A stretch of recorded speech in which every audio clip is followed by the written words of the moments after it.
Developing news as a Springfield woman's arrested in connection with a double homicide on Berkshire Avenue earlier in the month.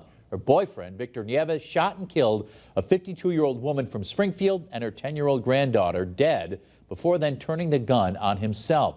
Thanks for joining us on this Wednesday. Welcome to Western Mass News at 6. I'm Chris Pisano. And I'm Abby Carnevale. Western Mass News reporter Kristen Burnell joins us live from Springfield with the details from inside the courtroom. Kristen? Chris and Abby, Monica Sanchez faced a judge here at Springfield District Court this afternoon and entered a not guilty plea.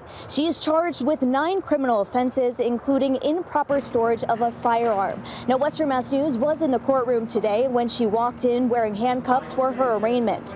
It was later revealed she is a mother of 5 and has lived in Springfield since early childhood. Her charges stemming from when her boyfriend, Victor Nieves, opened fire and killed 52-year-old Kim Fairbanks of Springfield and her 10-year-old granddaughter at their home on Berkshire Ave before shooting and killing himself.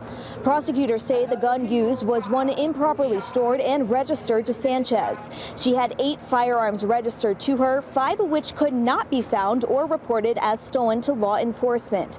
Investigators say 3 firearms were located, 2 unsecured, and an improperly stored firearm in a shared basement of the Berkshire Ave multifamily home where she lived on the 3rd floor with Nieves.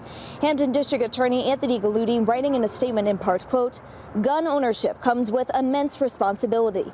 Needless and senseless gun violence and suicides can be reduced when people in crisis do not have access to firearms."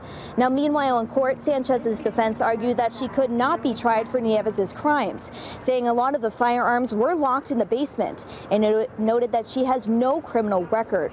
The judge ultimately set bail at $40,000 cash bail. Now, an investigation remains ongoing by Springfield Police and the Hampton District Attorney's Office. Meanwhile, Sanchez is expected to appear back at court for a pretrial hearing on September 27th. Reporting live in Springfield, Kristen Burnell, Western Mass News.